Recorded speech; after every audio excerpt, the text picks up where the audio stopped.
So Destiny Rising has been out for a few days now, and you want to know what are the best heroes to invest in, because honestly, this is one of those games where it's a gotcha game, so you're going to want to pick a hero and kind of stick with them, and or save up for one that you can really go all in on. Now, we're going to cover Gwen. We actually covered Gwen in a separate video yesterday, so I'm not going to go into as much detail as I did in the video yesterday on her, but we are going to go in pretty good detail on everyone else. So you should really, if you are somebody who wants to reroll, this video is for you, because it will tell you which mythic you're going to want to focus in on if you pull them. So let's get straight to the video, guys. Now, again, to look at it, I'm going to be looking at the mythics first, and then we're going to go down to we're going to go through the 5 stars and then go down to the 4 stars. So the first ones, if we go to the pulls, these are the ones you can get off the standard banner. Let me move myself real quick. So the biggest thing is, if we look at, let's go with Jolder first. So we can look at more information. So what she can do, well, dude, I can't get myself out of the way to save my life. So what she does well is she is a defensive, she has a submachine gun, and she has a sword, which is honestly just sick. But she's actually really, really good. If you pull her, you should feel good about this pull, okay? Now, why? Her relic ability is kind of nuts. So not only does it protect you, but it also gives you the ability of not having to reload while you're doing it. So it's also a buff. So it's actually like really, really good. So after you're in the ability of the bubble with your teammates, you don't have to reload. So you can just keep shooting, and then bam, you feel pretty awesome by yourself. Now, the next one is her signature 1, which is Skyfall Slam. So jump and smash targets with a target with the shield, inflicting them with taunt and suppression. So she is that defensive taunt, like sort of defensive tanky unit. So she's going to suppress them, which means they're not going to be able to use their abilities, but then she's also going to taunt them to make them attack her, which is mainly important in PvE. Afflicted targets provide significant more rage upon attacking Jolder. So if we click on it and look at the video, so she quite literally will jump in here, and bam, it does AoE damage and then taunts the bigger targets and gains additional rage. So again, you are that frontline unit, and you can do a ton of damage with it.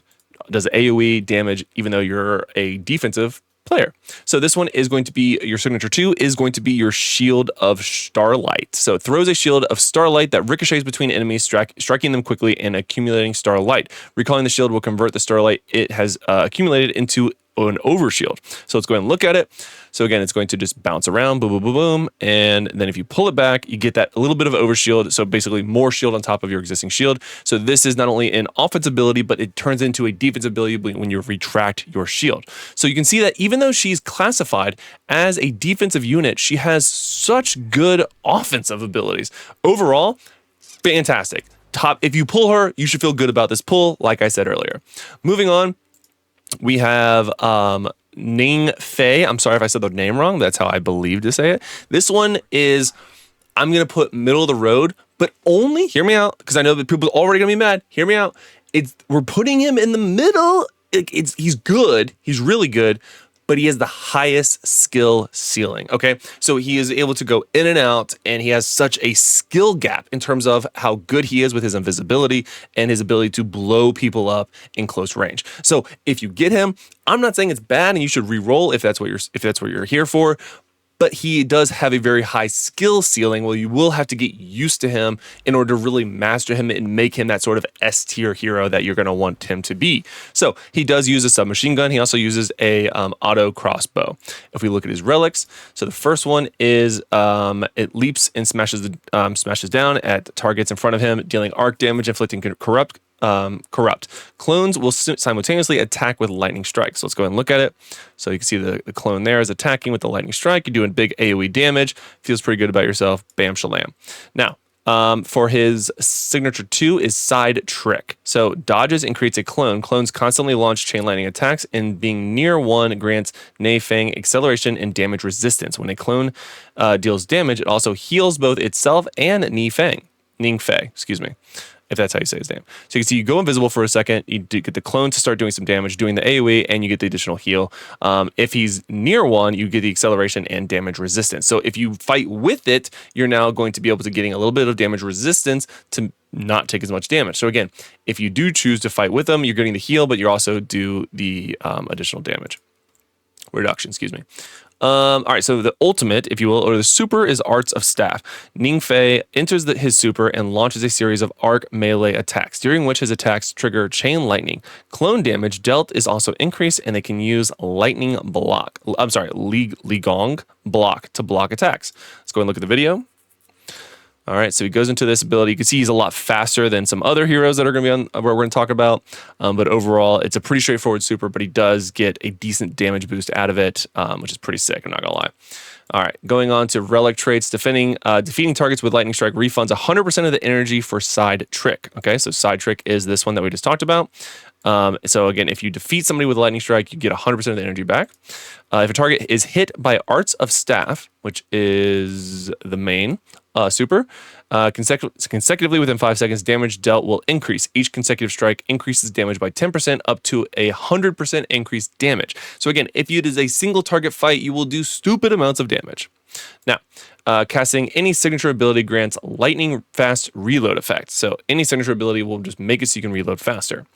Arc overload stacks, increasing arc's damage. And then last but not least, we have over here the passive chain lightning damage from Ningfei and his clones also inflict arc disarray for 8 seconds, which is inflicts stacking arc decay 3 times, triggers arc tremor, which lasts up to 8 seconds, and clears the arc disarray stack. So this is inflicting chain lightning damage whenever an arc triggers, dealing 54. So it's basically just lightning them.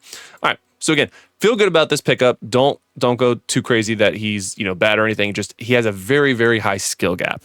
Now is going to be Tan 2. So this is our friendly robot friend, who I actually have for the record. And then if I go to view more, it just takes me to him. So he does use a scout rifle, which is more of like your battle rifle, single shot, boom, boom, boom, boom, a gun, as well as your sniper rifle. Okay. Now this sniper rifle is insane at single target damage, obviously, for both PvP and PvE. For bosses, those headshots, those juicy crits feel super good and super rewarding. If you look at his relic abilities, so he has the toggle ability is what we're going to call it. So he has Sunset and Sunrise. Sunset is going to be, shoots a fireball forward that deals damage to combatants, inflicting Sunset, Scorch, and Corrupt. So this is going to be doing damage over time once it hits them. If you decide to use Sunrise, shoots a healing orb forward to continuously heal allies, not only yourself, but your allies. And then how do you do this? There's Twilight Shift and Twilight Shift. So it switches between Dawn Star and Dusk Star, which is basically how you're going to be doing this. And then we have Blessing of Dusk and Blessing of Dawn. So Blessing of Dusk, which is we're just going to call it the offensive ability, is going to be leaps into the air and plunges his sword wing into the ground, forming a blessed area. Blessing of Dusk provides ally damage bonus. So you're getting additional damage bonus if you're near your allies doing this sort of ultimate. And then the healing is Blessing of the Dawn. So Tan 2 leaps into the air and plunges the sword into the ground, forming a blessed area, which also heals allies at a high rate. So you can, in real time, toggle between the offensive side of this and the healing aspect of it. Now, the reason this guy is super duper S tier is because they both have their own cooldowns. So if we go back, the signature one for both healing, Sunset, and Sunrise have their own cooldowns. So you can quite literally have both of them going. So once you heal, if you toggle back to this, you'll see that this also is not tied to the other one in terms of its cooldown, which is so sick. So there are times where I basically stay on offense until I need to heal, and the second I need it, I will just use my Twilight Shift and I have a heal ready to go. And then as soon as I get back from the heal, I'm already ready to do more damage again. So not only does he have a super, super strong heal, and he's a fantastic support for both your allies and yourself, but his single target damage is insane, guys. So Tan 2 ? Tan 2 is, in my opinion, by far the best 5-star available to us right now. He is quite literally insane. Mythic, excuse me. I call him legendary, mythic, and then legendary. Super, super good. You should feel good about this pickup. While we're talking about mythics, I already talked about Gwen in yesterday's video. She's just not it. She's just not as strong as she could be. And while she looks awesome and is super fun to play, she's just a pass in my opinion, because quite literally all of the other mythics are better and are more usable in more places. She is just too honed in on close combat, which is why I think she's a pass.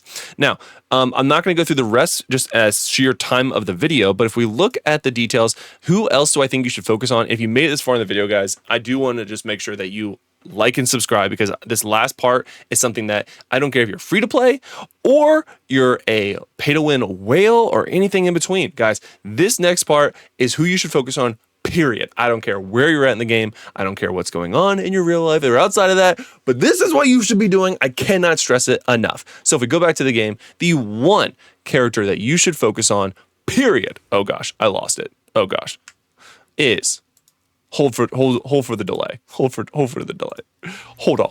If we go to characters, it is Wolf. Okay, Wolf is good in PvE and PvP, and he is literally, you have to use him in several of the story missions. So by not leveling up Wolf and his relic attributes and everything else, you are just hurting your account. And there's events going on where you basically get refunded for upgrading Wolf. So the stronger your Wolf is, the stronger your account is going to be. So Wolf is the one hero that you should focus on regardless. Like, again, I have my my Tantu, right?